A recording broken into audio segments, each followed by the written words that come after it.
Pada kesempatan sore ini, kita akan belajar bersama tentang apa itu teologi.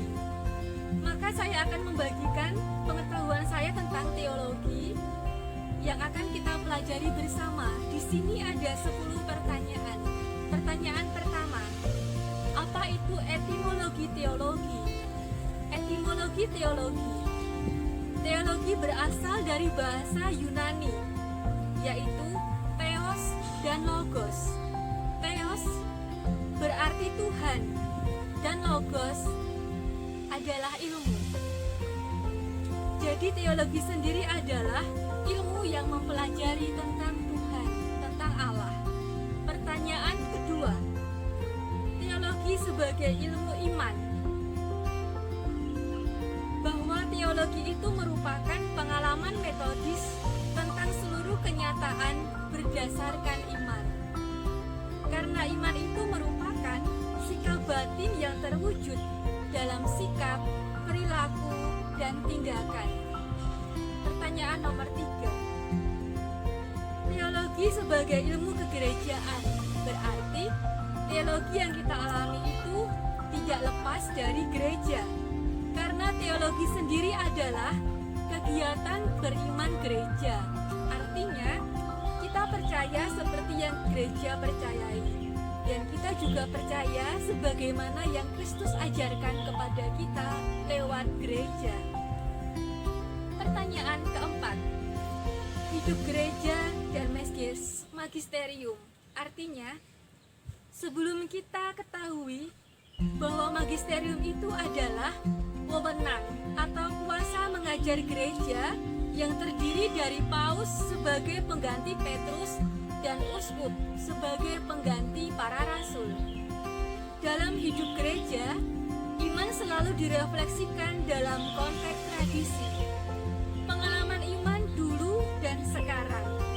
Makna ungkapan iman yang terdahulu perlu ditafsirkan dan dirumuskan kembali melalui kuasa mengajar gereja, sehingga iman yang diungkapkan tetap sama dan konsisten. Pertanyaan nomor 5. Hidup gereja sebagai fenomena budaya sekaligus peristiwa sabda. Di sini berarti berbudaya itu berpikir, menghendaki, dan melakukan. Maka beriman itu selalu dalam konteks kebudayaan yang mempengaruhi pengungkapan dan perumusan iman, serta menyentuh pada pengalaman iman itu sendiri.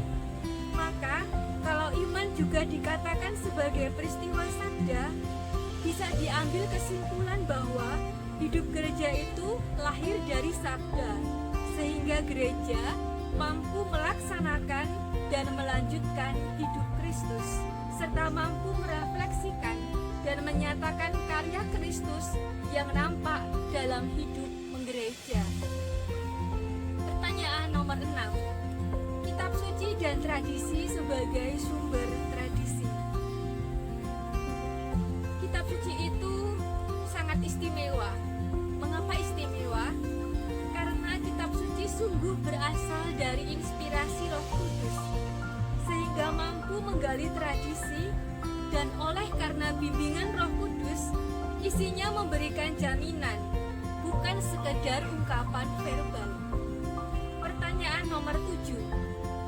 Jelaskan bahwa magisterium melayani kitab suci dan gereja. Bahwa kesesuaian kitab suci juga tradisi gereja tetap terbuka pada perkembangan zaman. Ungkapan iman itu perlu ditafsirkan dan dirumuskan kembali melalui suatu wadah, yakni magisterium, sehingga iman yang diungkapkan dulu dan sekarang tetap sama dan konsisten. Nomor 8. Jelaskan tentang saksi-saksi tradisi. Saksi-saksi tradisi adalah orang atau lembaga yang menduduki tempat istimewa bobot penafsirannya. Mereka adalah para bapa gereja dan para pujangga gereja. Pertanyaan nomor 9. Yang dimaksud Maksud gereja yang satu, kudus, katolik, apostolik, dan ekumenis.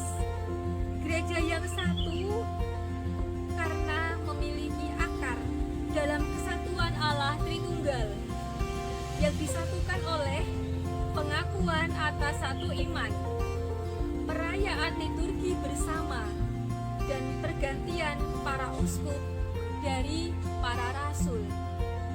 Kemudian gereja yang kudus adalah Yesus sendiri pendiri gereja, teladan segala kekudusan. Gereja kudus karena lewat gereja manusia dapat menemukan jalan ke arah kekudusan. Gereja juga membantu orang lain untuk menjadi kudus. Gereja yang Katolik. Katolik berarti umum atau universal.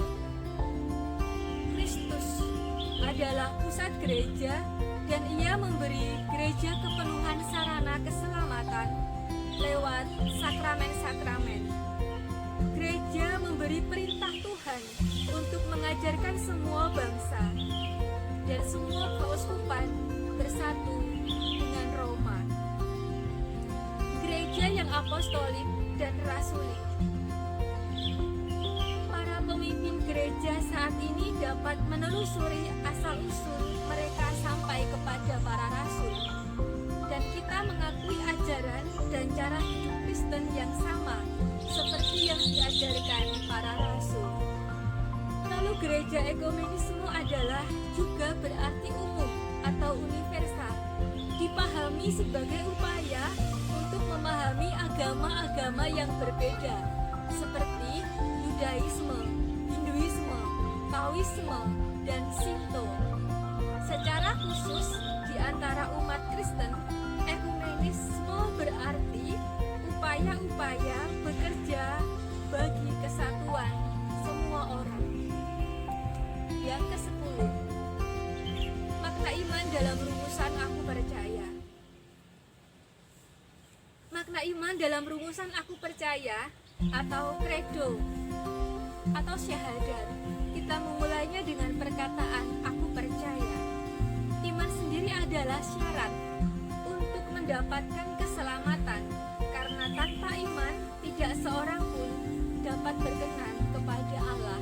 Ini dikutip dari surat kepada orang Ibrani bab 11 ayat 1. Sahabat Katolik dimanapun Anda berada, demikianlah sedikit pengetahuan singkat tentang seputar teologi. Semoga sedikit